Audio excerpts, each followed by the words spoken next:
Good afternoon, everyone. Okay, I think one of you asked about can this RBI policy affect on bank? It's true that because RBI change in policies, first it is going to affect the banking system, and then through banking system it is going to affect the all macroeconomic variables. Okay, it works in this way. You get it, all the systems, you can understand all the things. Let me complete this. So why I'm repeating this point I'm telling you because I need it.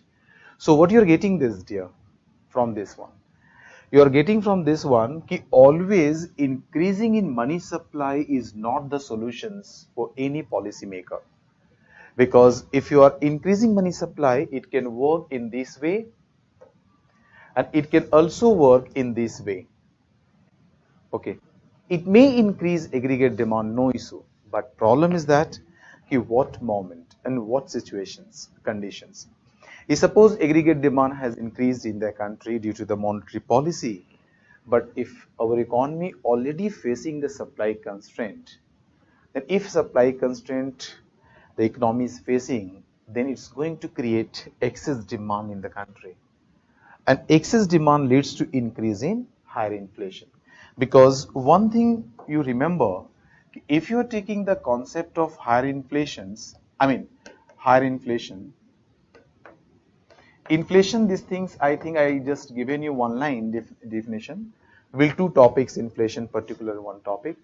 Inflation, basically it is a process of increase in price level. And the rate at which it increases, that rate is known as inflation rate. Means, and okay, that things, I think 3 points you have to remember at this moment. Okay, inflation means it is a process of increase in price level, number one. Second, the rate at which it increases is known as inflation rate. And third one, the inflation does not mean high price level. Okay, why I'm telling you, but suppose your price level is say 100, okay, and price level increase 100 to 110 that I discussed in your class. So here, if your price level increase from 100 to 110, yeah, there is a process of increase in price level. So what is the rate of increase? Increase rate is 10%. So 10% is known as inflation rate. 10% is known as inflation rate. Fine. Suppose price level stopped at 110 and there is no further increase. No further increase.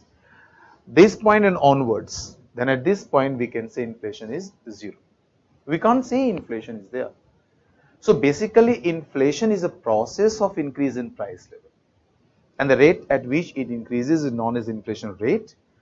And inflation does not mean, suppose it's high price level already reached and there is no further increase, we can't say there is inflation. So these technical terms and technical way we have to understand, then only we can relate and we can explain.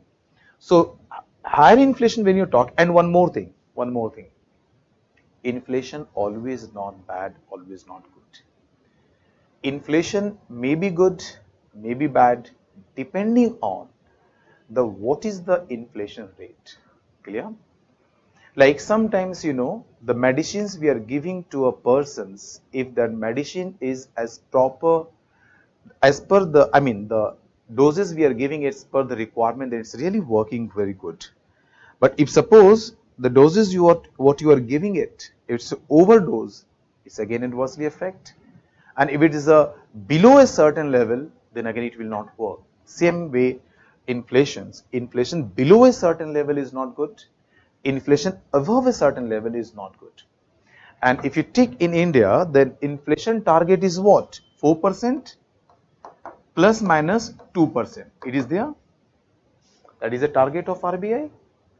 The main target is 4%, but plus minus 2%. It means that it implies that minimum inflations in India should be 2% or more than this, and maximum it should be 6%. Okay, so inflation range in between 2% to 6%. Do you remember? It means for Indian economy, inflation below than 2% not good. Inflation above 6% is also not good. So you have to maintain inflation between these two range. and if you are maintaining, it is known as a mild inflation. Mild inflation is good for the Indian economy. So you have to maintain. That is the reason I am telling you. And this I will just I will give you one example. Okay, just give me a few minutes. So inflation, if it's below than this, it's not giving incentive, and above than 6%, it's not. So you have to manage inflation between these two range. Clear? So if you're saying the higher inflation, it means above than 6% in Indian economy, we can say the inflation is very high, or approximately 6% it raised, and more than this, then we can say it's a higher inflation India is facing. So higher inflation, main reason is what? Excess demand here. Main reason is what? Excess demand. Excess demand for what? Excess demand for goods and services. Okay. Excess demand may arise due to or when aggregate demand, that's aggregate demand for goods and services, okay, when greater than aggregate supply of goods and services. So if aggregate demand is more than aggregate supply, this situation is known as excess demand, and if there is excess demand, then it is going to create higher inflations. So you have to go in this way. It's very easy to understand. Whenever aggregate demand is more than aggregate supply for goods and services, you are going to face excess demand, and if there is excess demand in the economy, definitely there will be higher inflations. So if you want to control, forget about RBI governor, you assume you are the RBI governor or MPC chairperson. Okay, so if there is a higher inflation in the economy, then what is the main target it should be? You should decrease excess demand. The moment you are decreasing excess demand, then only you are able to control inflation. And for this, you have to decrease aggregate demand for goods and services in the country. If your aggregate demand you are able to decrease, then only you are going to create the parity between AD and AS. And if the gap between these two is decreasing, excess demand is going to decrease, and you are able to control inflations. Clear this point? Okay, you are able to do this. One more thing you have to understand here. This excess demand conditions may arise, okay, due to two reasons. What is that? Let us consider initially your aggregate demand is equal to aggregate supply. Let us consider how much aggregate demand for goods and services is same as what is aggregate supply of goods and services in the country. If it is the same, now due to any reasons, maybe from due to the fiscal policy in the country, maybe due to the monetary policy of the country, if aggregate demand increased, and your aggregate demand is now more than aggregate supply after increase. Suppose the aggregate supply, or you can also write in the bracket Y. Y is the output. So suppose Y you produce and that much you supplied. Suppose output remains same, but aggregate demand has increased. So there is excess demand situation, and that leads to higher inflations. So if excess demand creates due to the aggregate demand side or demand side, and due to that you lead higher inflation. So that is known as demand pool inflations. It is known as demand pool inflations. Okay. See, I'm going keeps connecting with the concept when I'm discussing a particular things. Demand pool inflations. Clear? If let us consider this thing is aggregate demand remains same, but due to the supply side, may possible supply has declined, or due to some reasons there is a supply fluctuations, and if there is a fall in excess supply, suppose it is in case 1. Case 2, if suppose aggregate supply has declined or production has declined, again it's going to create excess demand, because due to this also your aggregate demand will be more than the aggregate supply, because demand remains same, aggregate demand remains same, supply has decreased or declined. Again it's creating excess demand, and now it leads to higher inflation. So this time it is known as cost push inflation. What is that? Cost push inflation. Inflation you can say, or you can say supply side inflation. Supply side inflation. So this word you have to remember here. Okay, you have to remember demand pull inflations and supply side inflation, or due to supply constraint you can say, or cost push inflation. This is a technical word we are using this. Why I'm telling you when you're writing your answer, these words must use it. Okay, so in place of writing a general words, you try to include in your writing the economic terminology what we are learning from the class. It will make your answer more comprehensive and better. Yeah. So you can say it's a cost push inflation, or you can say supply side inflation. If excess demand creates due to supply side, then, but ultimate result is higher inflations. So you understand it. Okay, under the monetary policy, the RBI may increase the money supply, may decrease the money supply, depending on the situations in the country. If RBI wants to increase aggregate demand, then they may increase the money supply. If already economy is facing higher inflation, so that time RBI is going to decrease the money supply. Okay, so just on the basis of that, you can say that monetary policy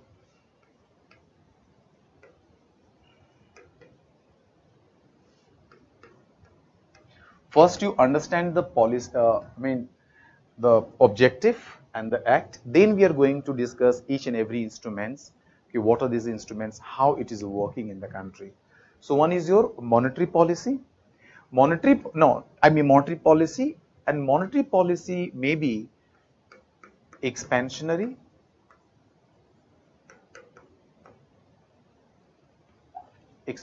monetary policy,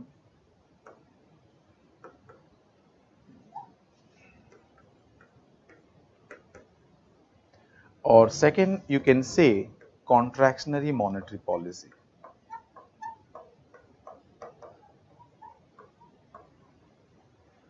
Contractionary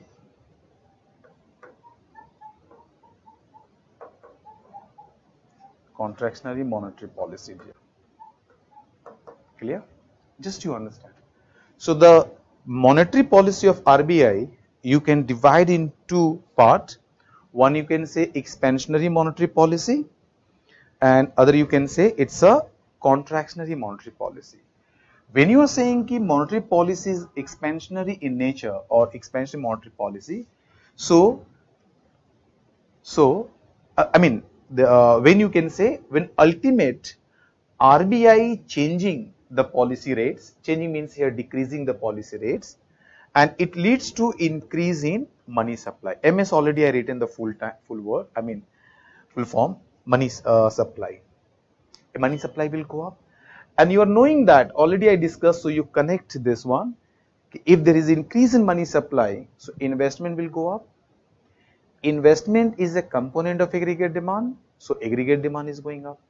Number one. Second one, you understand one thing, it's a very normal phenomena which is happening with you and me and everyone.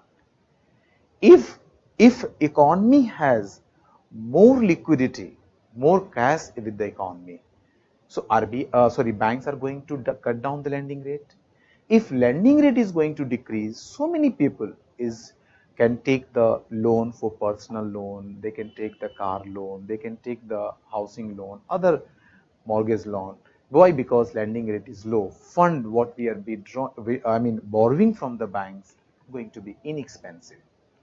So ultimate, this act is going to increase the consumption also. Investment already you are knowing, but more liquidity in the country may increase consumption. So maybe due to increase in consumption or due to increase in your investments, your ultimately aggregate demand is going to increase. Okay? Already I discussed in last class and today also reviewed that today we are deciding our level of productions on the basis of aggregate demand. So the moment aggregate demand is going up, it is going to increase your level of production in the country, and to produce more output, employment is going to increase. So basically, if you think about expansionary monetary policy, so ultimate aim is to increase aggregate demand. Yeah, increase aggregate demand, because everyone knowing that if the moment we are able to increase aggregate demand for goods and services, production will go up, employment will go up. increase in production means higher growth rate, and higher growth rate means higher development. Clear? But you take the example of during the pandemic one. During the pandemic period, even before that, just before the starting of pandemic period, what was the approach of RBI?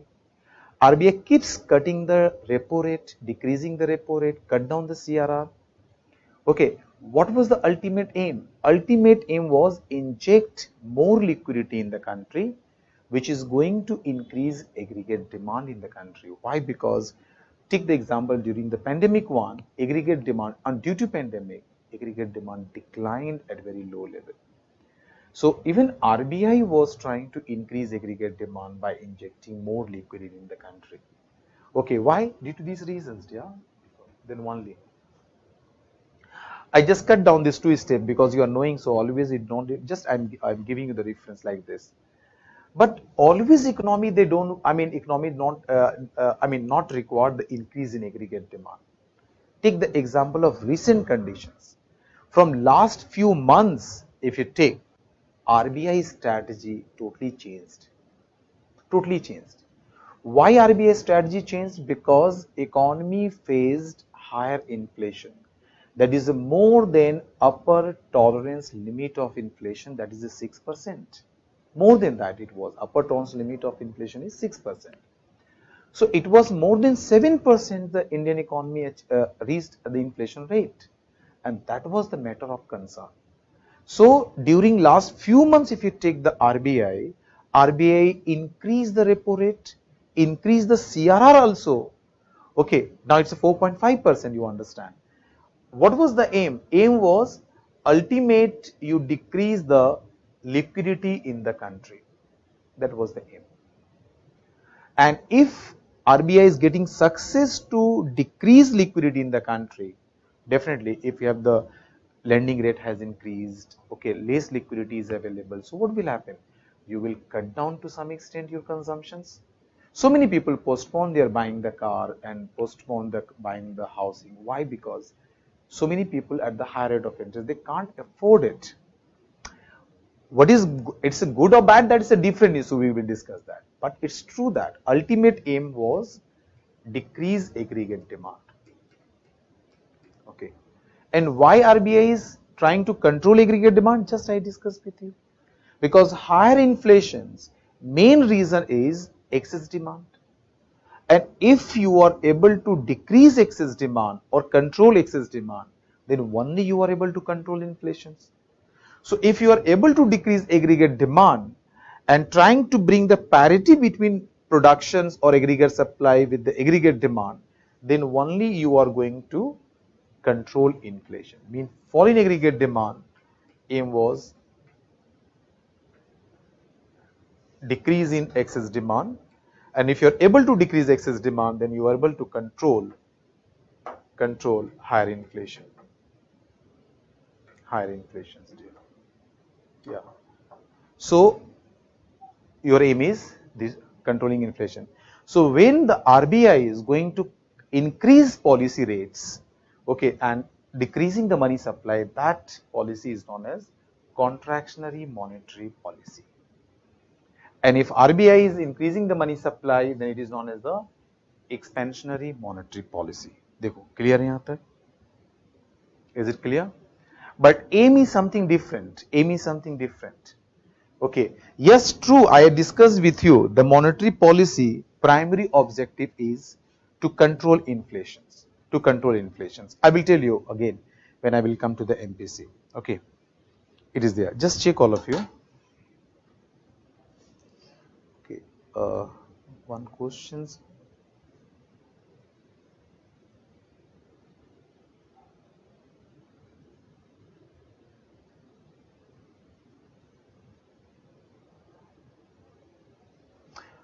See dear, you asked one question, I deposited my money with, okay, first you just try to get it. You are asking one question, I deposited money, say SBI account, fine. You deposited your money in SBI account, but you deposited, you withdrawn this money from the ATM machines. But these machines, these all are the means. But final deduction is not from ATM. You are deducting money from your own account, SBI account, but the ATM of your which bank you referred, other bank you referred, that bank acted as a facilitator. So PNB is providing ATM, the other banks also you can withdraw from the other banks like this. So it's just a means. Okay, account is same. You are deducting, you are getting from your own account. Clear to all dear? This one. So first you write monetary policy few lines. Then we are going this other part. Okay. Till here any doubt or any questions? Are you able to connect here? Because if you start mug up these things, then it's not good for you, for your preparations. You will start implementing the concept. Yes, how it's working, why it's working, why RBI takes steps, how it's going to work in the country. This type of questions you try to get it. And the day and the time you are able to get this answer means you are in the right directions. Okay. Get it? Right, all of you, please. Right. Monetary policy refers to the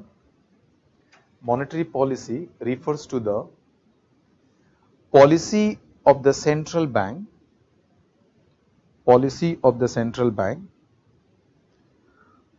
with regard to the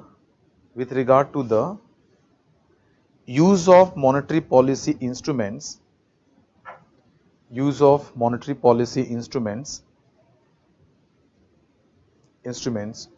to achieve the goals specified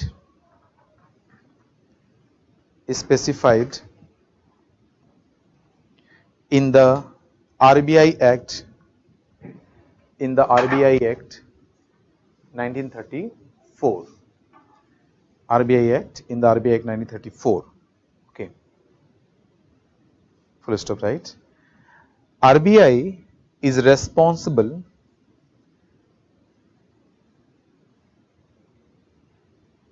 I'm coming 1 minute. The RBI is responsible for conducting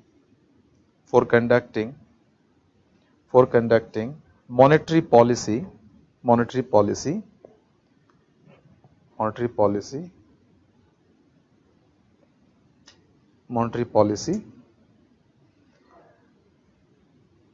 conducting monetary, which is mandated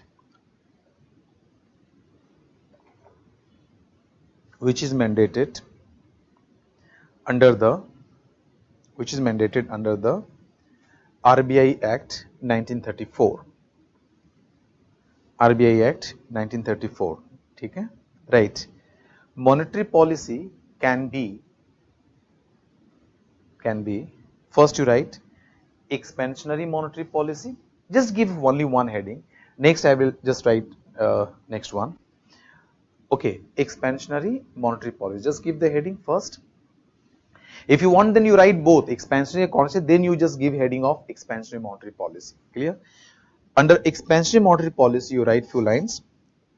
When the RBI decreasing the policy rates,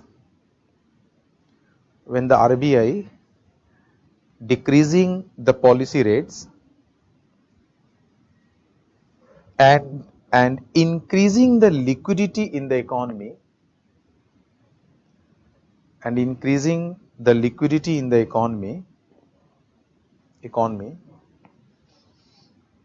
comma, it is known as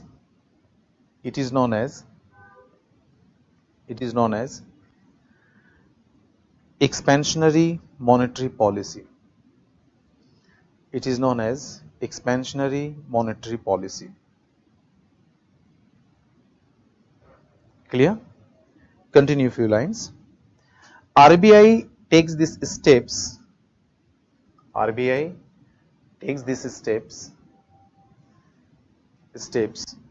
When the economy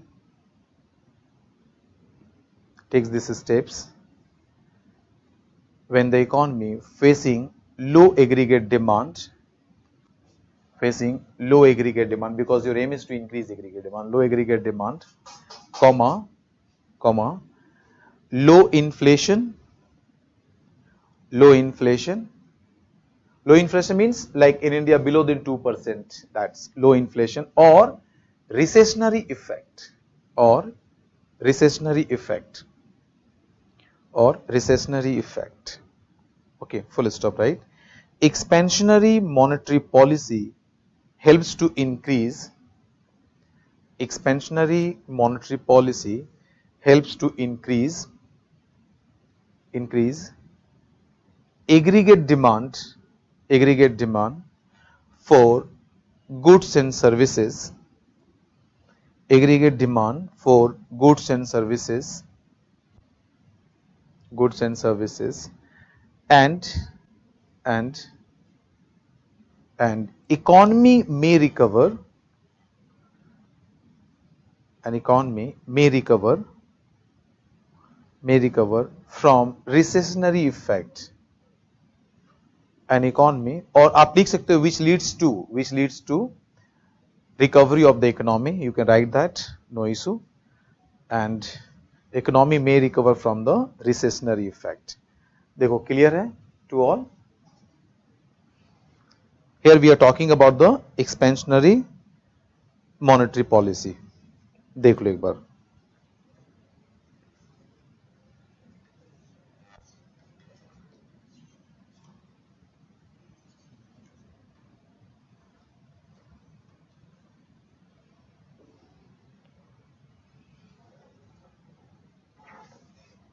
Just read once and try to get everything clear.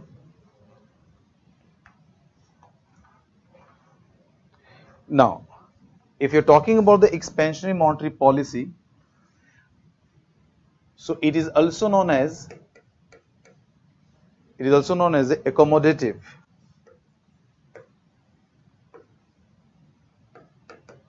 accommodative instance. Yeah, expansionary monetary policy is also known as accommodative instance. Okay, just give this word and just write few lines, because same concept. You can say accommodative instance, and which type of policy, so you can say accommodative, right? And this word you are getting while you're reading your some article, newspaper. Okay, so you can use this word. When RBI, just write one line, when RBI expands the overall money supply, when RBI expands overall money supply in the economy to increase aggregate demand, comma, is known as accommodative instance, okay. And it is again one more word is there, dovish.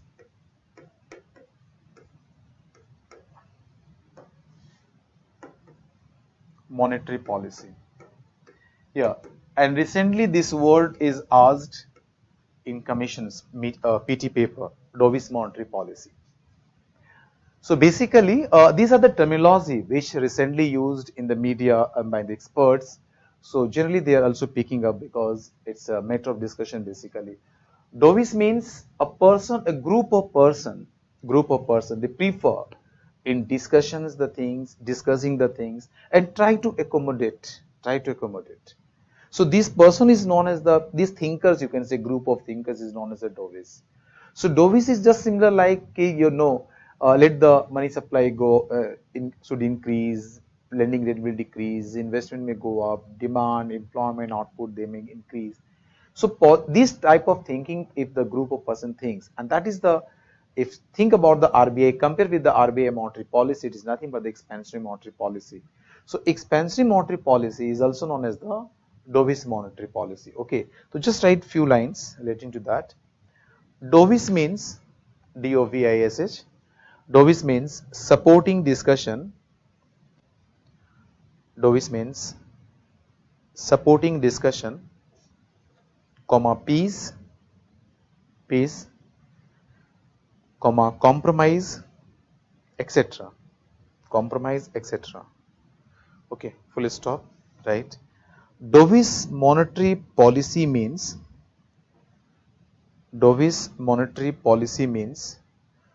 policy that support more accommodative policy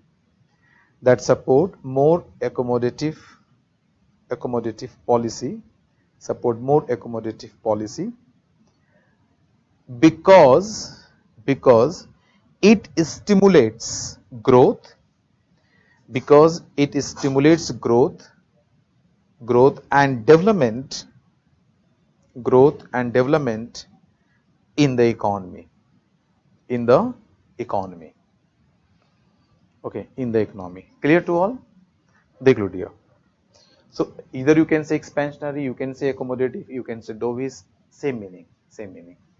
Now next is contractionary one. We are talking about contractionary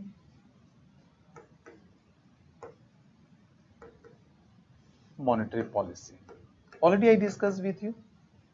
Okay, contractionary monetary policy. So just you write few lines. When the RBI increases the policy rates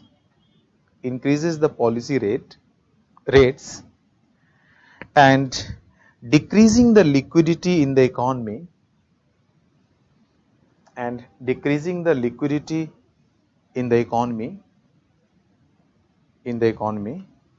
comma, it is known as contractionary monetary policy.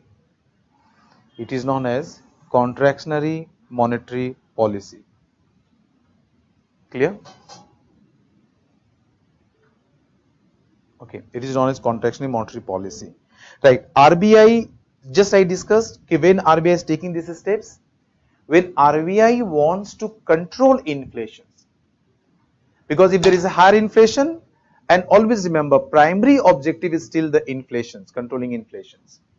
Okay, yes, in 2016, the government of India amended RBI Act 1934. I will just connect with you. And they included one word, growth. So they are saying that you cannot, I mean, the RBI, when they're deciding the inflation or controlling the inflation, they have to consider the growth. That's the term used, amended, I mean, included after amendment in 2016. Clear? So, but still the primary objective is to control inflation. So, what are you writing? Okay, RBI takes these steps when the economy facing higher inflation.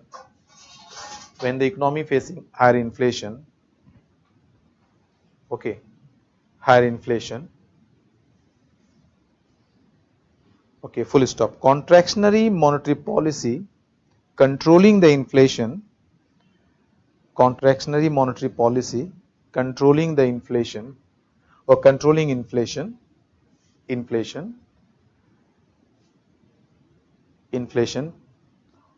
through decreasing the aggregate demand through decreasing the aggregate demand for goods and services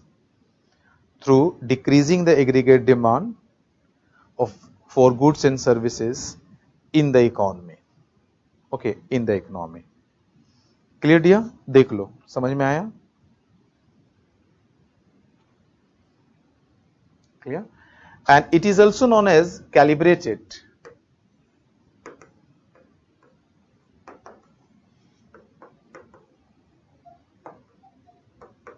One more word we are using for the same, calibrated tightening. Okay, if you are getting this word calibrated tightening, you understand, yes, RBI is going to decrease money supply or liquidity in the country so that they can control the aggregate demand. So just write one line for calibrated tightening. It means, calibrated tightening means policy rates can only go up. It means the policy rates can only go up. If suppose sometimes you are getting in the news, yes, policy rate is going to increase, okay, and RBI is going to take this step. So you can say that is a calibrated tightening policy, where RBI is going to increase the policy rate. This word you have to remember. And another word we are using,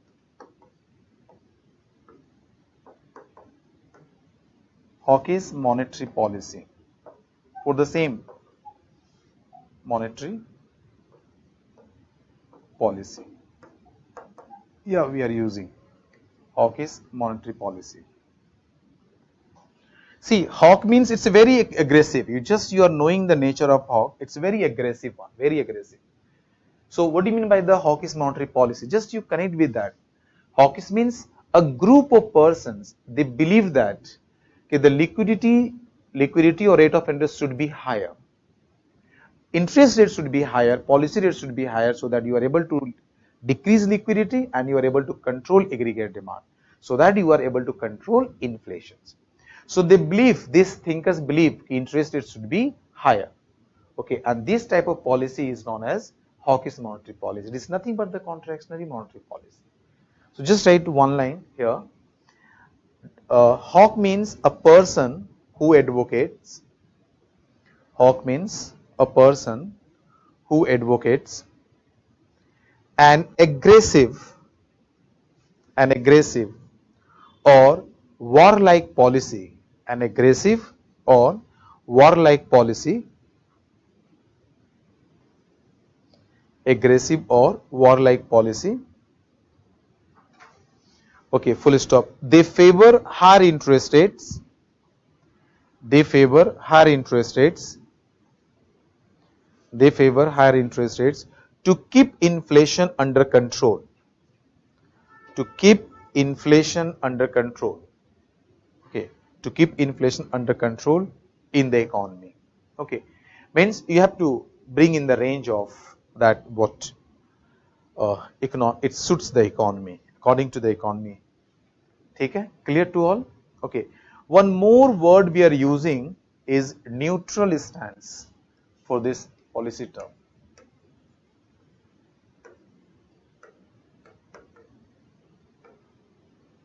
Neutral stance. Neutral stance means you are not boosting your economy. You are not boosting your economy, and nor you are restraining your economy.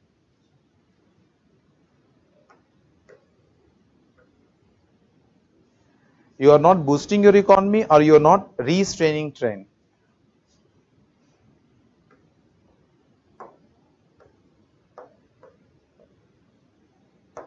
Means you are not want intentionally to increase aggregate demand so that economy can boost, and you don't want to restrain your economy, so you don't want to decrease the aggregate demand. If that is your approach of monetary policy, then that you can say it's a neutral stance. Okay, what do you mean by that? Maybe it's little bit you are can get confused. Suppose there is an increase in demand in the country, demand for the money in the country. Suppose due to so many reasons, the demand for money has increased.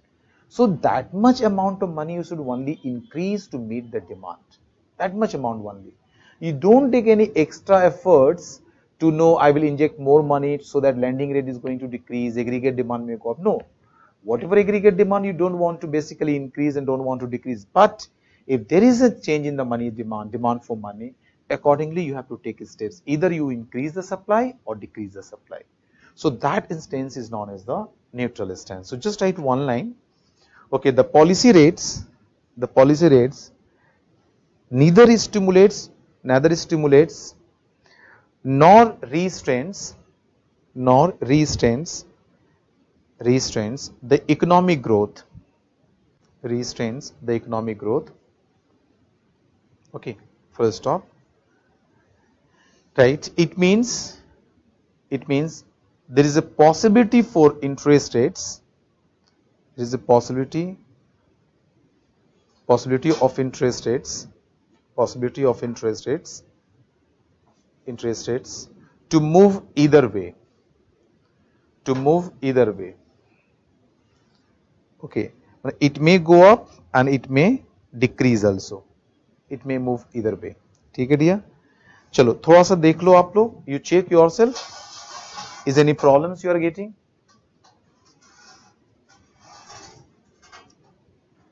Check all of you. A few questions you asked meanwhile.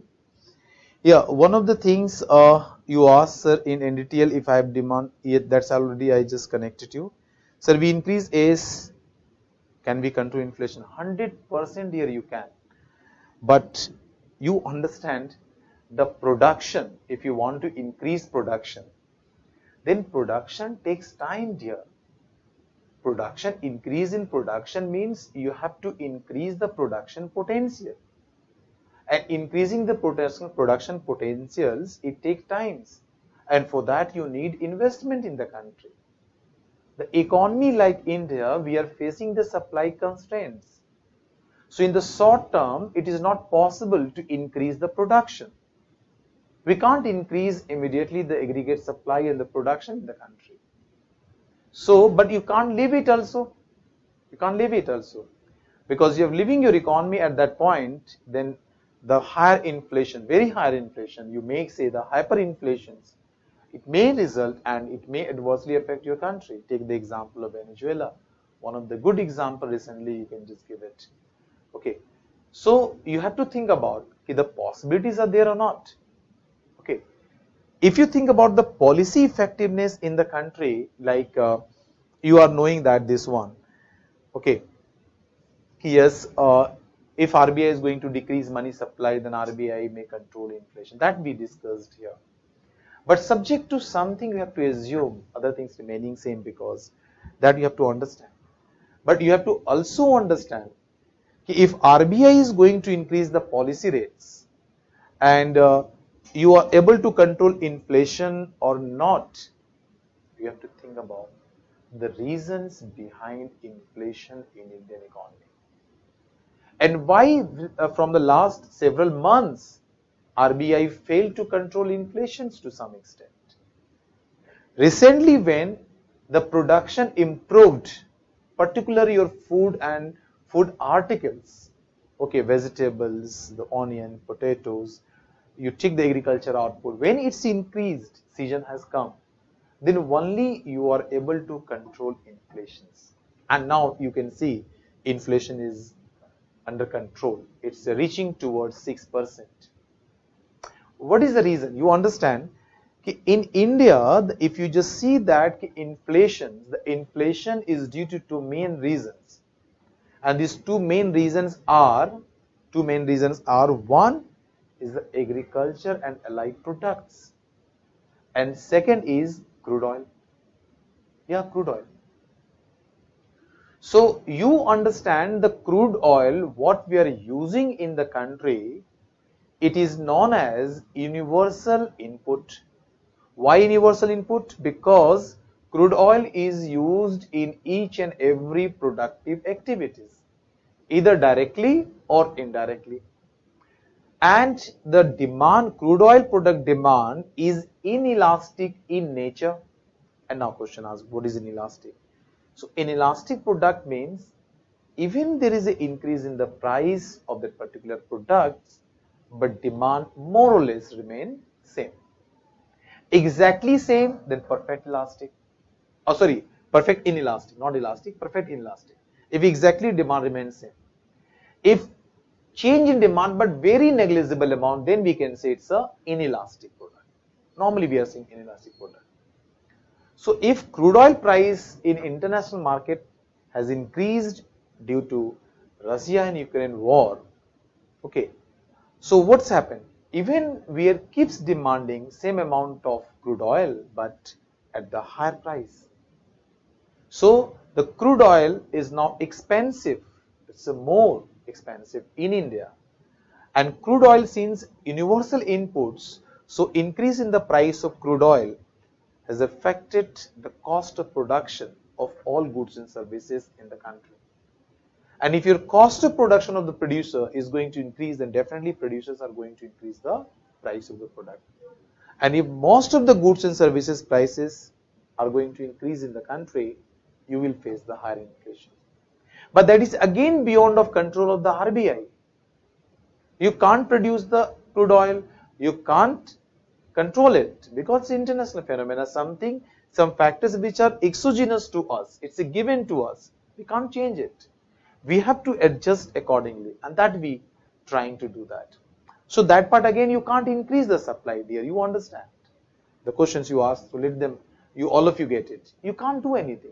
Even RBI is going to increase the policy rates than other, but it's very difficult to control it. Okay. Second part, which is very crucial for the Indian economy. Inflation's main reason, other than this crude oil, is the agriculture and allied products, which includes your vegetables, your dairy products, your fruits, your non-veg item, other, you can take like this.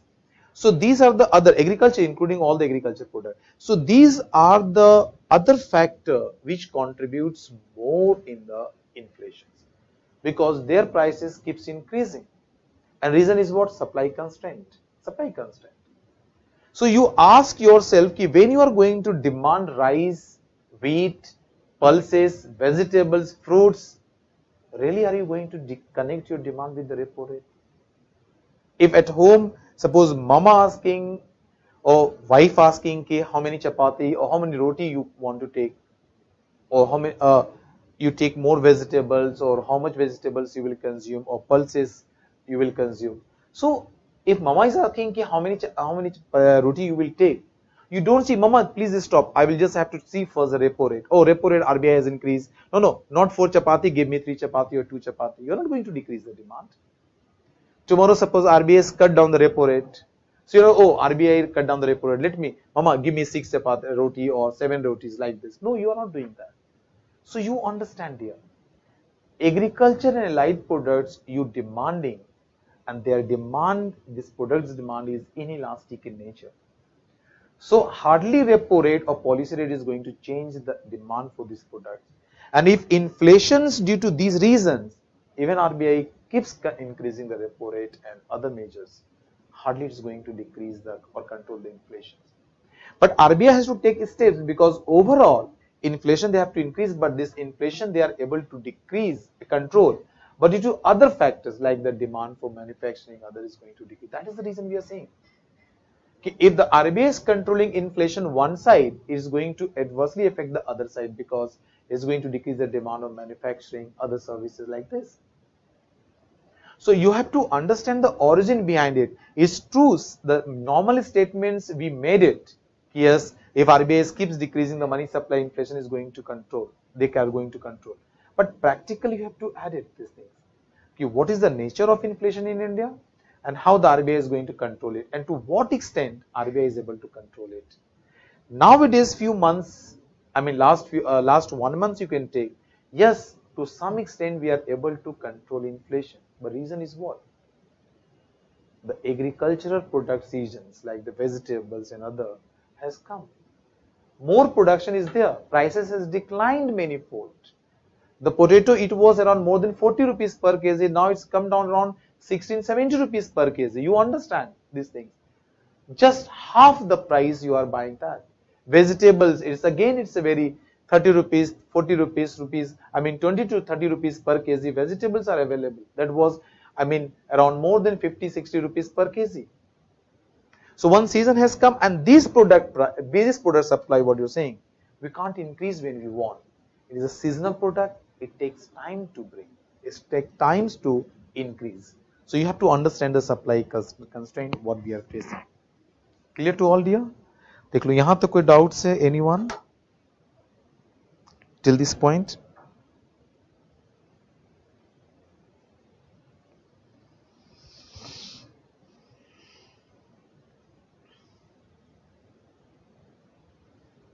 Clear? See, I'm just started this topic, GST and others. Let me just discuss the taxes, then I will connect you. That time you ask me. Okay, neutral stance is not clear, and again you asked one of you, ki sir, in what kind of situation does RBI takes neutral stance?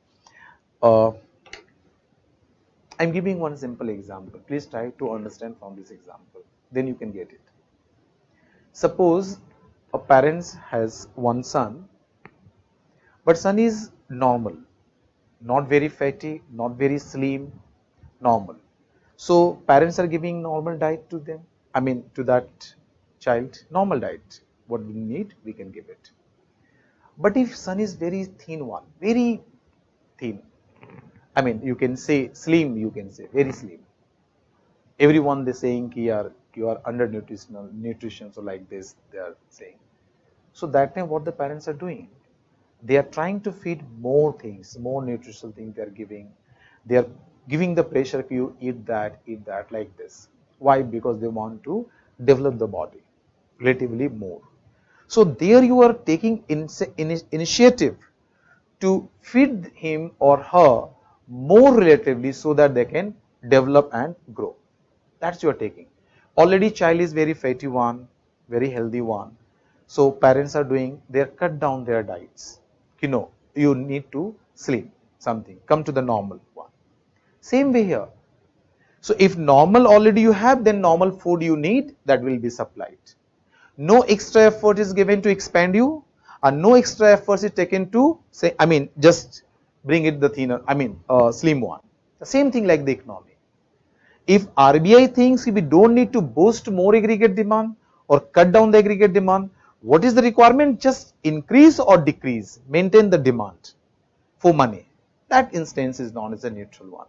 You are not taking extra efforts, either boosting the economy or restraining the economy. Then that is known as a neutral stance. Just take a very simple example and try to connect it. Clear to all? Dear, you are asking, one of you, sir, last 4 months unemployment is much high, 8.4. How we control this if our A is not increased? I am not saying the aggregate supply we can't increase. मैं ऐसा नहीं बोला हूँ, dear. Please listen my words carefully.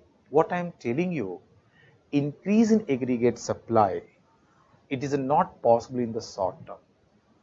Agreed in aggregate supply, it needs the long-term phenomena, because you can only increase if the production potential in the country you are going to increase, and for that you have to invest more in the country.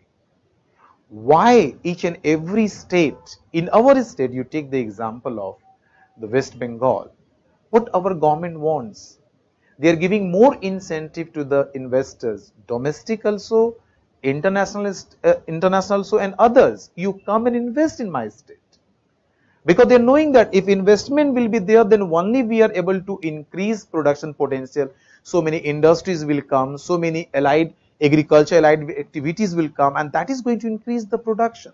And if you are going to increase the production, then only you are going to increase unemployment. So I am not saying that we are not taking initiatives. We are taking initiative. Government of India is taking initiative. The state governments are taking initiative. But it's a long-term phenomenon. Today you want to increase tomorrow the output.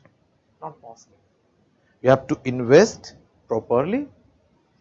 You have to invest in a such a way there is a demand in the market.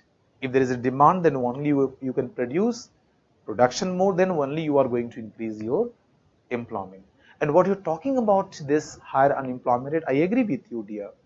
But that is due to the low aggregate demand and the whole country affected by the pandemic. You understand this? The pandemic forced lockdown we faced. So you understand the year we passed from last few years. And still so many businesses, I know so many units closed due to this pandemic one. And they're not recovered till now. So many companies, they don't want to take risks till now. Because whole world is facing in the uncertainty. Yeah, uncertainty. Recent again, you can see the news is coming. So everyone take it. If same situation is again coming, so all your investment is going to be zero. So you understand that the whole world not recovered fully. One was even the recessionary effect of 2008 that not recovered, and meanwhile 2011 Europe crisis, again the pandemic. You understand the impact each and every economy of the world is facing, including India. And due to that, investment is not boosting up. Consumption, so many people lost their job, still they are not getting job properly. They're just maintaining and just doing these things. Okay, so you understand we not recover. So obvious the unemployment will be higher one. And solution is again same thing what you're writing. We have to increase production, but it takes time here. But meanwhile, if there is inflation, what you can do? Can you wait for a year, 2 years? कि नहीं investment बढ़ेगा, then production will go up, unemployment will increase, and we are also able to control inflation. You can't wait.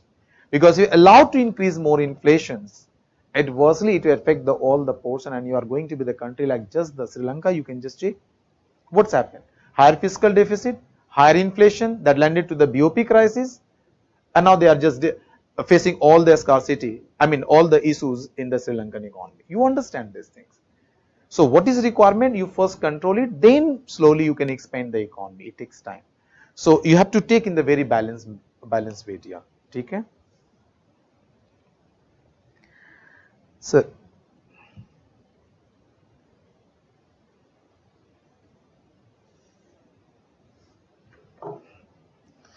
I think you are writing question queue. Why not comments buying from the farmers directly? See, there are 23 products, 22 crops and 1 your sugarcane. The government directly buying from the farmers through MSP, minimum support price. They are buying it. Okay, so they are doing that.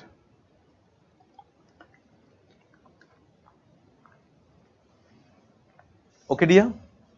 Now we are moving to next point, the policy instrument.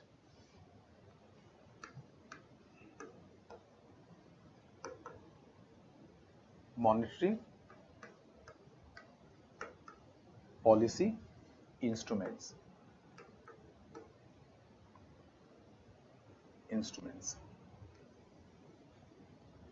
So if you write monetary policy instruments, so first part is known as policy rates. Policy rates. If you go and just see the RBI website, click it policy rate, then you can get repo rate, but repo rate is known as policy repo rate.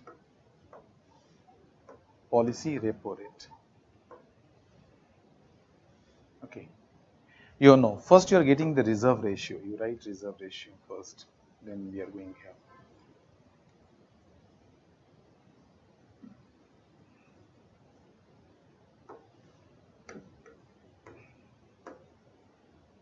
Reserve ratio is there, and this reserve ratio is also known as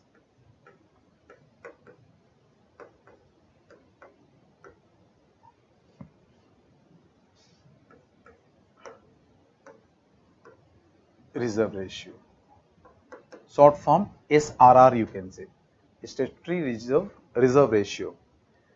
Under this there is a two thing you can get. One is CRR, cash reserve ratio, and one you can get SLR. If you see the RBI website, it may change, but you can confirm it. CRR is around 4.5% and SLR is your 18%. Check this. B, you can write policy rates, where you can write repo rate, but repo rate is known as policy rate. Generally, if you see the documents, it is always written policy repo rate, or it is written as next. You can bank rate. Now, reverse repo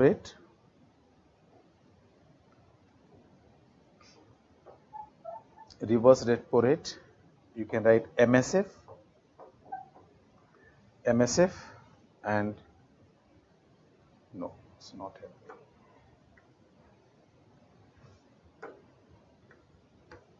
MSF, then you write SDF,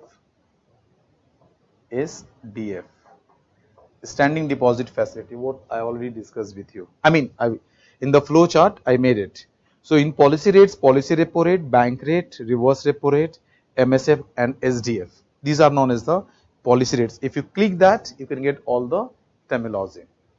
So in the reserve ratio, first let us discuss CRR, cash reserve ratio. Okay? In this format you are getting, so I just writing this.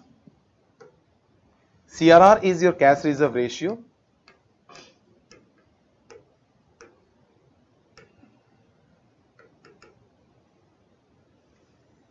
So what is cash reserve ratio? So you would take any bank in India, they got license from the RBI and they are doing the banking business. So any bank in India, first they will calculate their NDTL. Fine. First they will calculate, that's NDTL already I discussed. Okay, first they will calculate NDTL. Now, what is NDTL? As per the percentage decided by the RBI, accordingly they have to calculate. Suppose CRR is 4.5%. So what is the NDTL? They will calculate 4.5% of NDTL. They will calculate. So NDTL is nothing but the demand and time liabilities in net form. So what is the NDTL? The 4.5% value of that they will calculate. And from this money, I mean this much amount of money in the form of cash, they have to deposit with the RBI. This is the cash reserve ratio, CRR.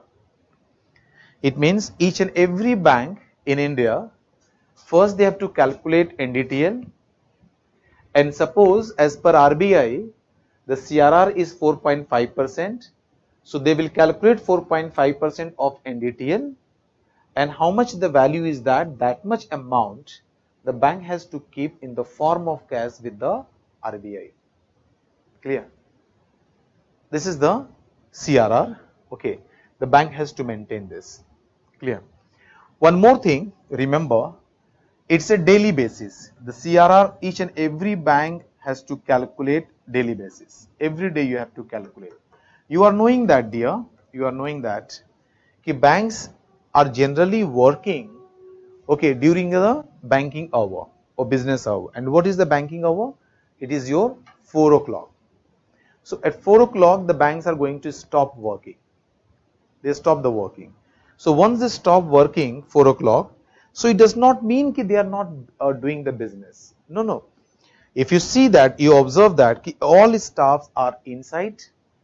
Okay, they will close the door and they will working inside.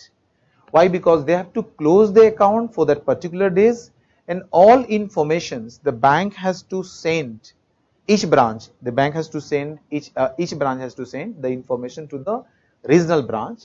A regional branch, they send to this information to headquarter, and headquarter has to maintain CRR and SLR on daily basis.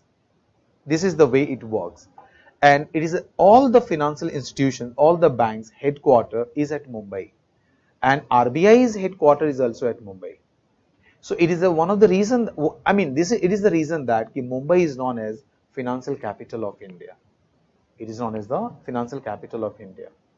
So the bank has to maintain CRR and SLR with the RBI. I mean CRR particularly in the form of cash, they have to maintain with the RBI. You have to calculate daily basis. So what is the on an average your NDTL? Of that 4.5% you calculate, and that much cash you have to maintain with the RBI. But RBI is giving flexibility, because each and every day it's not possible to maintain, okay, it's not possible to maintain the exactly 4.5%. So there is a concept in RBI which is known as a fortnight. It is your concept of fortnight. Fortnight means 14th day. 14th day. So decides one day, 14th day, and suppose on 14th day, you understand this point, please try to get it. On 14th day, on this day, what is your NDTL? What is your NDTL? Okay, and on the basis of this NDTL, suppose you calculate 4.5%. So whole amount you have to deposit in the form of cash. You can't keep it pending. So suppose your NDTL is 100 rupee. Suppose your NDTL is 100 rupee, or say 200 rupee. Suppose 200 rupees is your NDTL. So you calculate 4.5%. So it is going to be 9 rupee. So 9 rupees is known as required amount of CRR. 9 rupees is known as required amount of CRR. Okay, that is your requirement to deposit with the RBI. And if we can say 9 rupees is the 100% requirement. So if you deposit 9 rupees on the same day, so you can say 100% requirement and you completed that. You deposit all your amount. So that is the concept here. On 14th day, what is your NDTL and how much 4.5% is the amount? That much amount you need to deposit, you complete on this day. You can't keep it pending. Okay. So from this first 14 days to next 14 days, 14 day or fortnight, you can do business. But margin you can do business, suppose first day, second day, third day, fourth day, like this. You can maintain margin of, say, depending on RBI, sometimes 80%, sometimes 90%, depending on the RBI, how strict and how flexible they want to control the system. Suppose minimum 80% is there. So if between these 2 days, if at least you are maintaining 80% of your required amount, it means what is 9 rupees you need to deposit, suppose. So NDTL keeps changing every day. Yes, NDTL जो है आपका keeps changing every day. Someone is depositing, someone is withdrawing. Maybe your withdrawal is more than the deposits. Sorry, yeah. So NDTL is going to decrease. If deposit is more than withdrawal, NDTL is going to increase. Accordingly, you have to maintain. If you deposited more amount in compared to NDTL today, all extra amount you can take it back. RBI will give you. Clear? You can take it back. But any extra amount it is going to be, then you have to deposit. But suppose 9% already deposited, next day it's going to be around 10 rupee. Suppose NDTL, your NDTL has increased. And now you need to deposit 10 rupees. So just compare, already you deposited 9 rupees and 10 rupees is a requirement. So what is the deficit? 1 rupee extra. So you calculate the 10 rupees 4.5 per, I mean, you again calculate on NDTL. If you think, amount we already deposited, it's more than 80%, then you don't need to deposit. You do your business. So around 20% margin they are giving it, okay, between these 14 days, but again you reach to the 14 days, next, again you have to deposit all your required amount. You can't keep it pending. And if you fail to deposit the required amount on 14 day, then you are on your deficit amount, RBI is going to charge the penalty. On your deficit amount, RBI is going to charge penalty on that, and the penalty is known as the rate of interest they are charging you, that known as a penal interest rate. It is known as penal interest rate. Okay. Why penal interest rate? Because this rate of interest is going to, they are going to charge you penalty as per penal rate of interest. And what will be the penal rate of interest? So if you missed for short term, then what is repo rate is going on? Repo rate that time plus 3% or 5%, depending on how RBI is behaving with you, how strict they may be 5% or 3%. So what is your repo rate? Suppose your repo rate is 5.9, you can check it once. Okay. So what is the repo rate? Plus 3%. If suppose it is a 6%, suppose plus is 3%. So at 9% you have to, at the rate of 9% you have to give penalty. And for long term,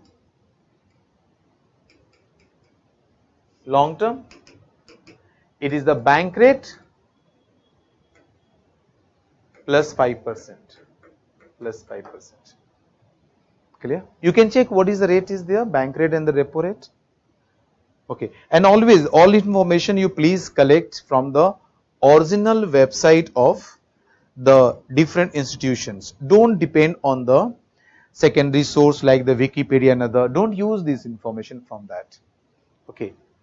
So use authentic source and the government source, because if you're preparing for this exam, you have to connect yourself, okay, with the government policies, issues of the economy, and also to some extent what the government thinks about that. Emotions and other things after exam. So what is the rationale, what is the government thinking, that should be your way. Okay.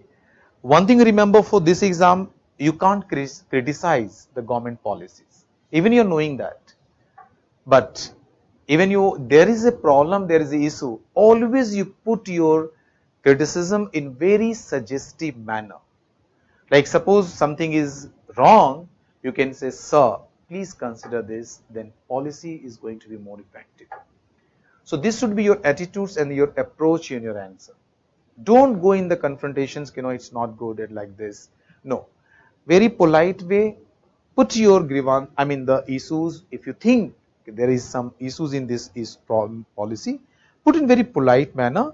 If these issues are going to be solved or some point it should be included, then effectiveness of the policy will be much more. That way you can say, not at the very against of that. This approach you always keep in your mind. Clear? So what is the repo rate here?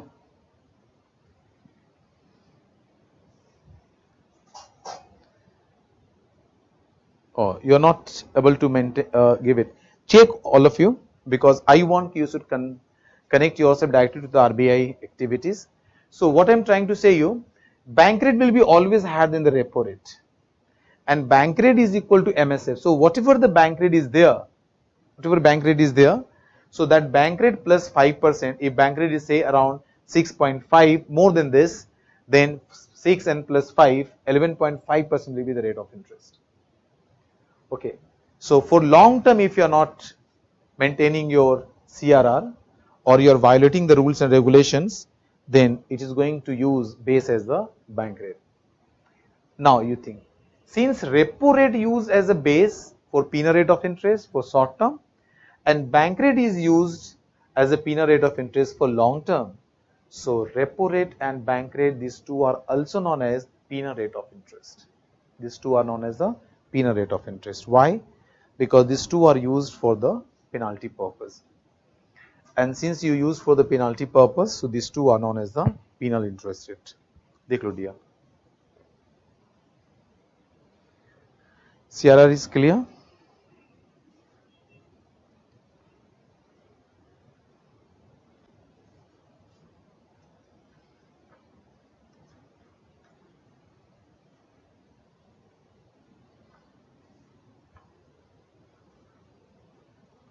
Clear? Now write CRR, all of you. If any issue, so what is CRR? What is the provision? If you are failing to maintain, then RBI can impose the penalty on that. And how CRR is going to affect the money supply? After this you write, then we are going to discuss with you. Right, the average CRR you write, the average daily balance,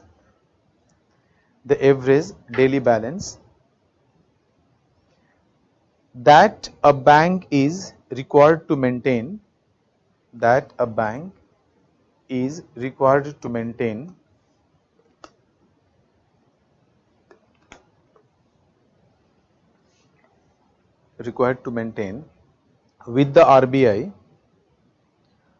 RBI, of a certain percentage. Why I am writing certain? Because RBI may change this 4.5 to units, so right, of a certain percentage of its net demand and time liabilities.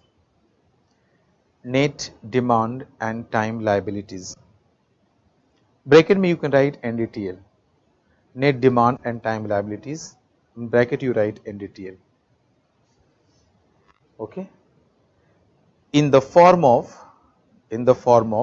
cash,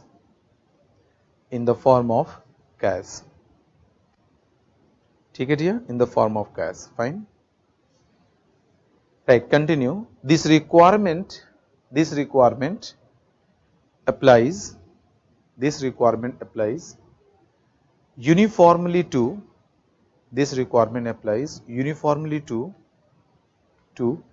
all banks in the country,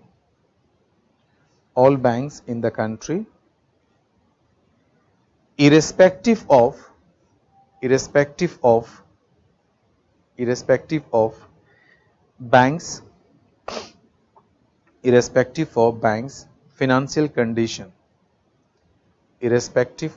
banks' financial condition. Yeah, right. As per the RBI Act, change the para, then you write as per the RBI Act 1934, all scheduled commercial banks, all scheduled commercial banks,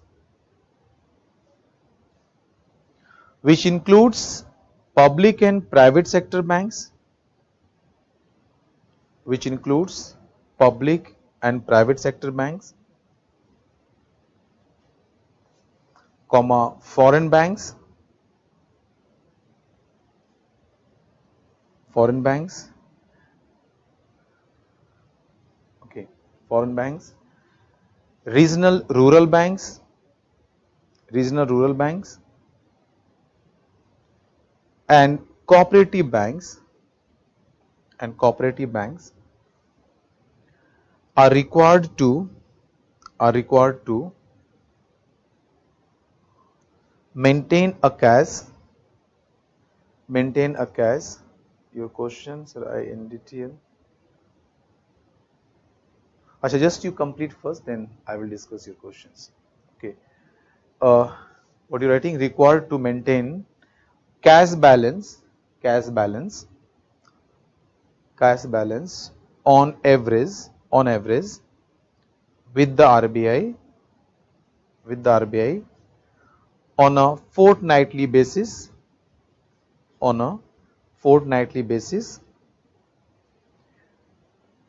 as per the CRR requirement,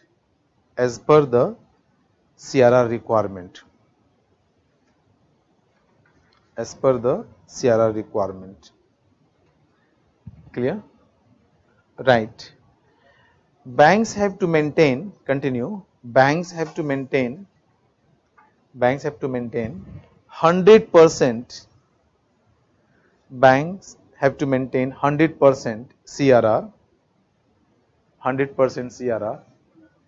green, 100% CRR on an average basis,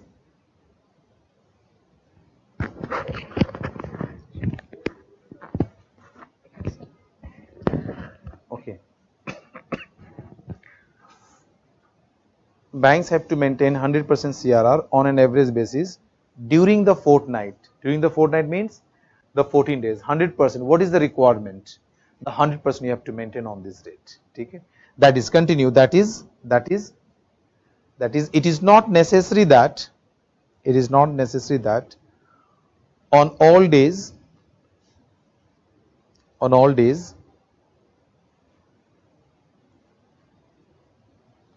CRR has to be at 100%. CRR has to be at 100%. It's not necessary, but on fortnights you have to maintain. What is the requirement? 100% amount you have to deposit. Okay. Okay, fine. Continue with, change the para, right? Earlier CRR requirement, ऐसे कर लो, earlier minimum CRR requirement was, minimum limit of CRR, ऐसे कर लो, yeah, minimum requirement of CRR was, or minimum limit you can also write, earlier minimum limit of requirement of CRR was 3%, and maximum limit was 20%, 20%, as per the RBI Act 1934, as per the RBI Act 1934. Okay, full stop, right? In 2006, yeah, continue. In 2006, RBI Act 1934 amended. RBI Act 1934 amended, and minimum and upper limits of CRR was removed. What you written? In 2006, RBI Act 1934 was amended, and minimum and maximum limit of CRR was removed, and RBI was authorized, that continues, so you can write it, RBI is, you can just do, right? RBI is authorized or was authorized to fix any level of CRR, you can, RBI can decide to fix any level of CRR, maybe minimum, maybe maximum, any level of CRR as per the requirement of, the economy, as per the requirement of the economy. Fine. That now this freedom is given to RBI, you can decide. You understand why it is so? Because existence of RBI is due to the RBI Act 1934. So 1934, RBI Act 1934 is the main act, and under that there is a constitution of RBI. So what RBI can do and what RBI can't do, everything is defined in the RBI Act 1934.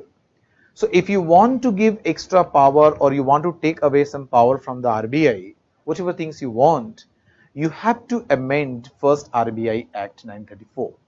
So you can amend it, you can just change this one, you can add it, or you can just remove, as depending on the government. The parliament can do that. Okay. So that is you. So when that earlier you given this RBI this power, you can just fix the CR, but you can't fix below than 3%, and you can't charge above than 20%. In this range you can charge it. But when you amended in 2016, that constraint you removed for the RBI. Now you authorize the RBI as per your requirement, but requirement of the economy, not the RBI. As per the requirement of the economy, yes, you can decide any minimum level of CRR or maximum level of CRR. That is there. Okay? Add one more line. RBI does not pay any interest on CRR deposits. RBI does not pay any interest on CRR deposits.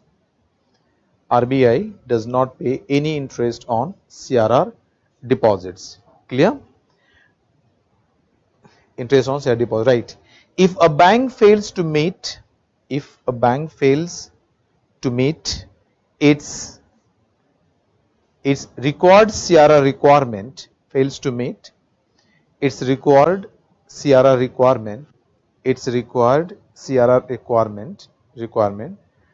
the RBI is empowered to impose a penalty, penalty, a penalty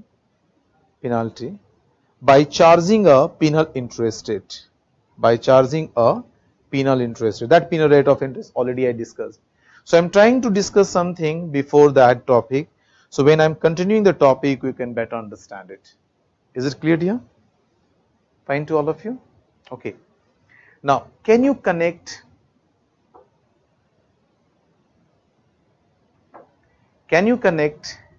CRR and money supply?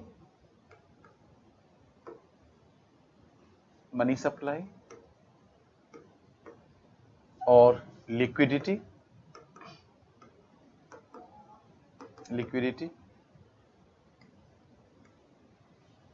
Yes, dear. So just you assume that if RBI is going to cut down the CRR, so suppose today is 4.5%, now RBI is going to make next few days later on 3.5%. It means what? What is the requirement of the bank against their NDTL? That requirement has declined. So suppose you already deposited 4.5% to RBI. Now requirement, CRR, RBI cut down to 3.5%. It means RBI is going to give you back 1% more amount to you. So remember the flow chart that I discussed, I made it today. If you're going to analyze, then just you understand any moment or any day or any time you can take. If money comes from RBI to economy, it leads to increase in money supply or liquidity. Any moment if you think there is a money goes from economy to RBI, agar if money is going to economy to RBI, then in economy the money supply is going to decrease. Okay, fine. So here what is happening? Due to decrease in CRR from 4.5% to 3.5%, the earlier it was with the RBI, but this money is coming back to the banks. So liquidity with the economy is going to increase. So fall in CRR is going to increase liquidity in the country, means money. And that is means, or you can say increase in liquidity or increase in money supply, or increase in money supply. Okay. Simply you can say that. If CRR is going to decrease, but one things you add it, if you want, I'm going to try these things, you can add it, you can make the better understanding and better how the banks is working. And if you're saying, RBI is only going to decide the money supply, we can't say it's only RBI who can decide the total stock of money. So remember, one question generally, or ask yourself, only RBI is deciding, controlling the money supply, or bank has some role, or public has some role? So yes dear, answer is, the total stock of money in the country or total money supply, it is not only RBI who is going to decide, but it is the RBI plus public plus banks, these all are going to decide the money supply. So in simple format, if you want to know, this is very simple format, you can well understand. Yes, if there is a fall in CRR, there is a more liquidity with the banks. So banks are going to create credits and ultimate money supply is going more. I mean, it's going to increase. Okay. So one thing I want to add it at this point, and please understand it. Clear? Please understand it. Try to get it here. Because what I want, tomorrow you should not need anyone. You should not take any help. You don't need it basically to take help from anyone to understand your economy. So you understand and just be independent, and you analyze yourself what is happening and how it's happening. So that level of understanding you have to develop. So one more point you add it, you can better understand the relationship between these two. And what is that concept is known as the credit creations. Credit creation. This concept again you have to develop. And if you develop, then you can write better answer. Okay, you can just increase the quality of your writing. Simple in one word, you can say fall in CRR, increase in liquidity. That simply you can say. But yes, few words, few steps you can add it more if you understand this point. But what you want, yes, you develop yourself in that way, because when you're going to write your answer, you're going to compete with Delhi School of Economics students, JNU students, ISI students, even your Madras universities. So even your Calcutta University, they are just completed the Economist and others. So many universities you are going to compete. So you are preparing for general studies, but at least there should be quality, that quality or that answer can compete with the others. Okay, green.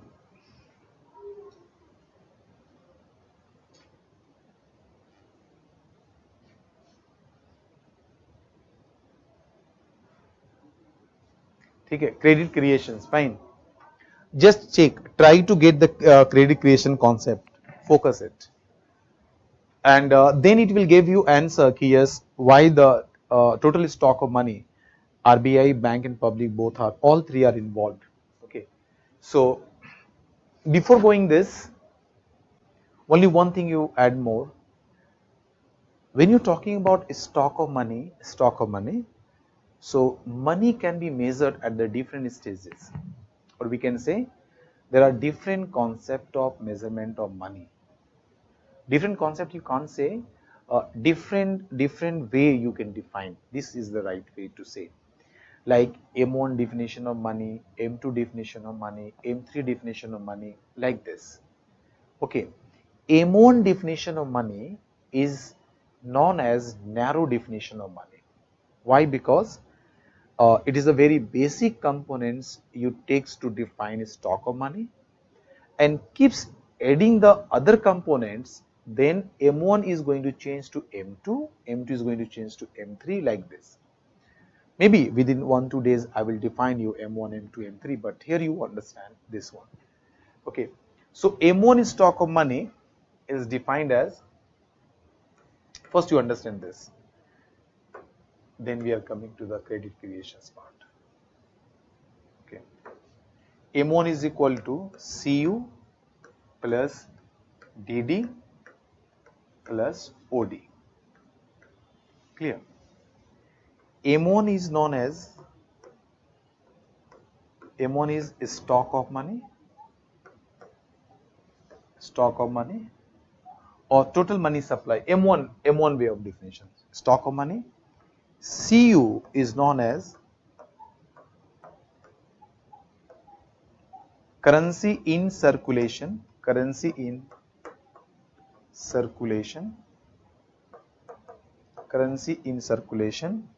with the public,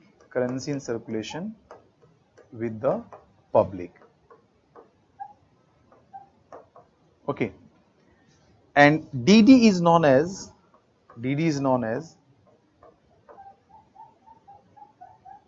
demand deposits with banks,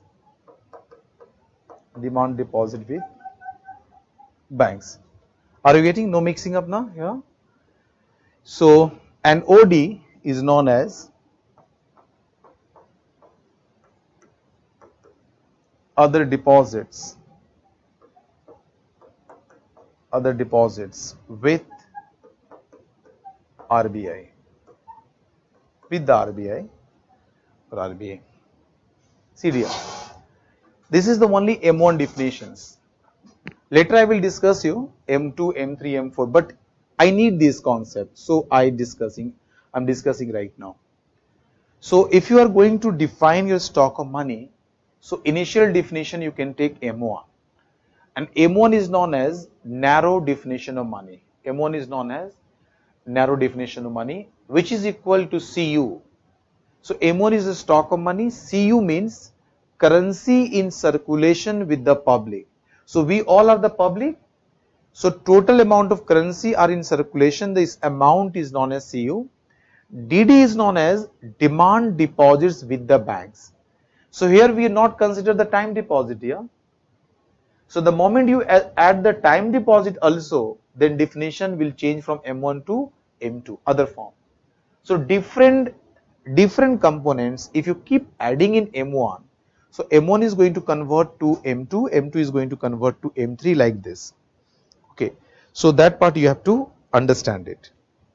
Clear? Fine dear? So I am taking the very initials, that is the M1 definitions, CU plus DD plus OD. Fine. Now you understand it here, and one in PT they are asking one question. Always there. Just check last 3-4 years PT. One question they are asking on the basis of this concept only. Like what they asked, suppose because this much money it is with the public and this much deposit with the banks. So they simply asking, maybe they can ask if 50,000 crore or 50,000 crores or any amount, 1,000 crores, 5,000, you take no issue. If 50,000 crores money is deposited by persons or individuals to banks, then what is the immediate effect to money supply? No change, because 50,000 crores you are deducting from here, but you are adding in DD. So immediate effect, word you remember, immediate effect. This all small words is very important for us dear. If it is not written as immediate effect, we can't say yes, no change. There will be change, and that's the we are going to learn it. Okay, immediate effect, if you ask, yeah, there is no change. Or just reverse, they are asking, if some person is withdrawn the money from the bank, say 1,000 crore or 500 crore like this, what is the net effect in this stock of money or money supply? Again, not will change, but immediate effect, because just from here is subtracted, added to DD, demand deposits, and you subtracted demand deposits coming to the currency in circulation with the public. So immediate effect will not be there, but yes, later on it is going to affect the total stock of money. That is the reason the words you have to remember. Clear hai? And this question is there in the last PT also. You can just check. They keeps asking this question several times. Okay. So is it clear to all? So what you are getting here? Suppose currency in circulation with the public remain same, and OD other deposits remain same, but suppose banks are keeps increasing demand deposits. If banks are able to increase demand deposits, then overall stock of money supply or money stock is going to increase in the country. If banks are increasing or creating more demand deposits. Now you can ask, sir, ye kaise karega banks? How the banks are going to increase the demand deposits? We are depositing. So we are depositing, but banks are also creating demand deposits, dear. And that is known as credit creation. That is known as credit creation. That you have to understand. Credit creation. That process we have to understand. नहीं उसको बना कर 47 हो गया leave it.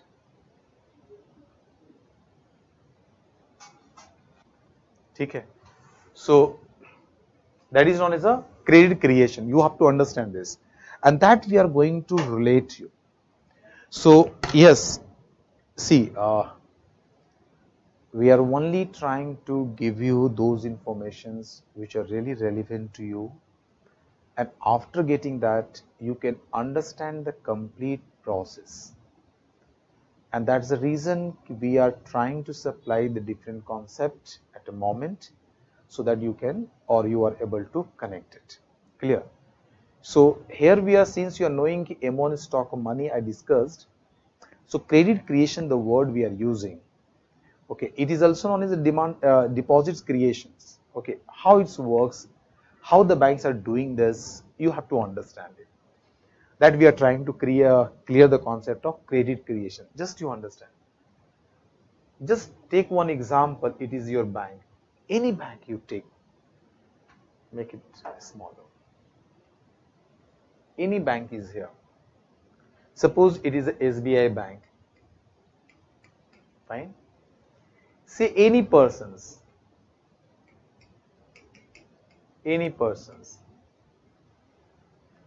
Okay, that person is, you can name it Mr. X. You can name it Mr. X. Mr. X is here.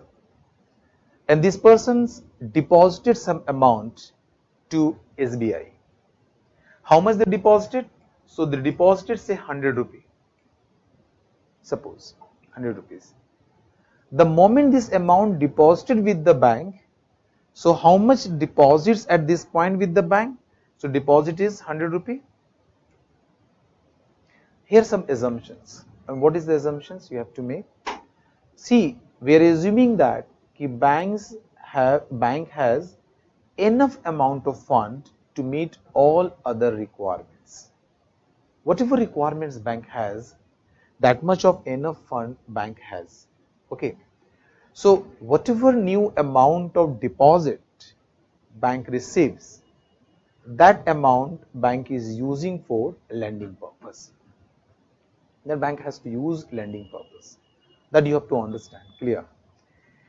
See dear, banks are operational or banks are operating just on the basis of confidence of depositors. Confidence of depositors. Because the depositors keeps their money with the banks only for why they are keeping it, because they have in the mindset that my money is in safe custody, and when I want I can get back my money, and this confidence helping to banks to do their banking business. Once the depositors losing the confidence that my money is not in safe custody, they will go and they will borrow. Not only one depositors, all the depositors they started borrowing it. And the moment, not borrowing, withdrawing it. If all depositors started withdrawing all the money at the same time, 100% your bank is going to be bankrupt. Reason I am just going to connect it this. So you understand that banks will never create and try to create or that's your money is not in safe hand. That is one of the reasons. If you reach to the banks and suppose at that moment bank has not liquid that much of liquid, so they are not going to say you, sir, I'm not going to pay you today. You come tomorrow, day after tomorrow, like that. No, no, no. What they will tell you, do that. They will engage you in some other activity, some words, what's about the economy, how it's happening. And meanwhile, their staff is collecting the cash from the near branches. And it's not possible, then chest. Chest is the point, through that point, RBI distributes money in all over the country. A particular area having their own chest point, and generally it is under the SBI, State Bank of India. Through this point, the RBI keeps distributing the money in all over the country. Fine. This is the everywhere, every area having their one point. So they are sending through the to this point, and from these points, the banks and other things requirement they are fulfilling. So they can collect from the chest point and they can meet their own requirement. Okay, that's the way they will pay you, but they never tell you we don't have cash. You come tomorrow, because once they are going to tell you, it means that message will spread to all the depositors, and they are getting that my money is not safe custody. And once they rush to the bank at the same time, bank is going to be bankrupt. So when a bank is facing some problems, suppose default is there something, what the RBI is doing the first step. You heard about Maharashtra, it's happened, and other banks is happening. Yes Bank, you take the example. Maharashtra, you take the basically example. The moment any scam is coming and this and it's a very worst condition is there, so RBI first they're doing that they are limiting the withdrawal limit, fixing the withdrawal limit. Yes, in a month you can't withdraw more than 25,000, and they are continuing for a month, 1 month, 2 months, 3 months. Meanwhile, RBI is creating the confidence among depositors. Oh, you don't worry, I am here. Your money is in safe hands. So once RBI is getting success for creating this, again the confidence with that institution, means that bank, RBI is uplifting the limit. So once RBI uplifted the limit, depositors are not going to take the money. Why? Because they already created the confidence. Okay, my money is in the safe custody. So they are working on that. Clear? You understand this. Take this example. Suppose this SBI and all the requirement, bank have enough money, they are meeting all requirement. Say 100 rupees they received. So what the bank is going to do with the 100 rupees? So there is a requirement of CRR and SLR. So as just example I given you, you can also check after class. You check what is CRR, SLR. Go to the RBI website. Any new things, any things you are getting and you are not able to understand the day-to-day life, please discuss with me. I am here. Don't worry. Okay. So CRR is what? 4.5%. SLR is 18%. So basically, it's a 22.5% is the reserve ratio. So it means bank, if receiving these deposits, then 22.5% they have to maintain as a reserve ratio. But for our simplification, can we take 10%? Because example, if you take, then it's very it simplified your analysis. Take the 10% is your reserve ratio. So out of this 100 rupees, 10% you have to keep as a reserve ratio, that is 10 rupees. 90% means 90 rupees is known as your excess reserve. 90 rupees means 90% is your excess reserve. And what the bank is going to do with this money? Bank has to land it. Sometimes we say, no, bank has no, banks basically they don't want to lend us. Bank is not giving us loan. No dear, bank is very need to give you loan, because if banks are not lending you, banks can't survive. Because you understand, the money I got from the person who deposited with me at some interest rate. So that much interest I have to pay it back to my depositors. Plus my operating cost is there. Okay, minimum profit margin I need it. So I want to lend you. But yes, they are trying to lend to the credit worthy customers. Okay, they can get it back their loan amount. That is that they are trying to change. So all criteria, conditions are there. So 90 rupees they are going to land it. So suppose this landed to other person like this. Say it's a Mr. Y is here. So 90 rupees landed to him or her. So the moment it's landed to this person, you know how the lending process is going on. If you borrow from a particular bank, bank is not going to pay you in terms of cash. So banks will transfer this amount, okay, in your account, or they can open a bank account in their own bank, and that much amount is going to transfer in that account. So when this sanction or loan is given to you in that day, so 90, and what is the form of loan amount you are receiving from the bank? So they are going to give you the loan, and in your account, in saving account particularly, or maybe your current account, but nature of loan, that amount which is deposited, it is a demand deposit. Agar suppose I am taking loan from any banks is giving me say 5 lakhs, but the 5 lakhs they are going to credit my saving accounts. Okay, suppose this account is with the same bank. So they are going to credit it, means 5 lakhs rupees my demand deposits is going to increase. So in total deposit in this SBI is how much?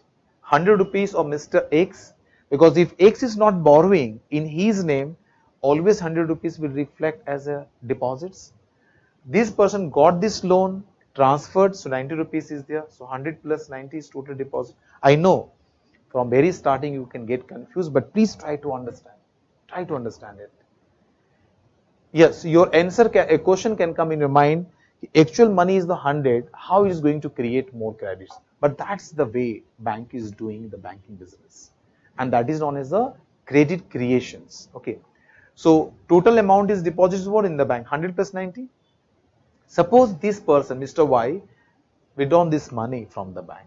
The moment this person taken this money from this bank, so deposits with bank is going to be again 100, again 100, yes. But since he deposited, withdrawn this money, okay, withdrawn this money, fine. But why this person is borrowed this money from this bank? Definitely for some particular reasons. So particular work, some objectives behind it. So definitely they are going to meet that objectives. So suppose I borrow to pay for the landowner to buy property. Suppose I borrow this money to buy a car. Suppose I borrow this money to pay someone. So finally this person is going to pay to any other person, say to Mr. J, or you can say Mr. C. Clear? Or ABC you can just assume. Mr. C, they are going to pay. Fine. So once Mr. C received this money, maybe possible Mr. C is going to deposit this money 90 rupees in any other bank, maybe SBI again, or maybe other bank like the PNB, they're going to deposit. So the moment it's deposited in the bank PNB, so in whole banking system, not only single bank, in whole banking system, now total deposit is 100 plus 90. Clear? Total 100 plus 90. Again, this bank is going to keep 10% as a required reserve ratio. So 9 rupees. At 81 rupees, they are going to land it again. So again, it's 81. And this process keeps going on in the banking system, in the economy. And this process is known as credit creations. Credit creations. Clear? So you understand this process. So actual money is 100 rupees. But on the basis of 100 rupees, several times the credit has created. And that is known as a credit creation by a bank. It is the very important role of bank. What is the role of RBI? Yes, RBI role is, what is RBI role? Okay, now RBI's fixed reserve ratio as 10%. So against 10%, this is the credit creations. Suppose RBI increase 10 to 20%. What will happen? Initially it is 100 rupees is going to increase. But next time this bank is going to land only 80 rupees. Next time this bank is going to land only 64 rupees, like this. Yeah, credit creation is there. So you understand from this example, yes, bank has their own role in credit creations, and if there is a more and more demand deposits created by the banks, just we have learned it from M1, total money stock is going up. Total money is going up, going to increase. So there is a role of money. Okay, dear? Fine. And RBI, if RBI is increasing the reserve ratio, So more money the bank has to keep in the reserve ratio. So less money left with the banks. Less money left with the banks means what? Lending potential of the bank is going to decrease. And falling lending potentials will decrease the credit creations. It means the money supply is going to decrease in compared to this. Just check. Second stage 90 here 80. 81 here 64. So overall credit creation is going to be lower in this case if RRB is going to increase. That's the reason you understand. The RBI and the banks, these two are linked. RBI changing the reserve ratio, that is going to change the lending potential of the banks, and lending potential change in the banks going to change the credit creations, and credit creation is going to change the money supply. And this terminology or these words you have to write in your answer to make your answer more, comprehensive and better. And this way, I know these things is going to, maybe some of you, maybe a major section of you not getting it. But I'm not saying that it's a final and today I'm not going to discuss. But I request all of you, please do hard work, try to understand. We are here, I promise you, that this subject, you will never get any problem after the class. Clear? We are trying to give you best in the class, but you also accept it as a challenge. And don't give up. Don't give up. Yes, nahi hota hai, nahi. You always just say yourself, yes, it's very simple, because you are the affected party, dear. You are the part of that. Like I just told you, my stock of money is not only RBI and the bank deciding, public has role. Yes, public has. Who is taking loan, dear? Who is taking loan? These all are the public. If public is not withdrawing, even banks wants to lend it, there is no credit creation process. You are not able to increase the liquidity, money supply. So remember, RBI is not. RBI plus banks plus public, the combined is giving efforts to decide the total stock of money. Clear? So I will start from here from tomorrow class. Okay. Thank you everyone. Okay.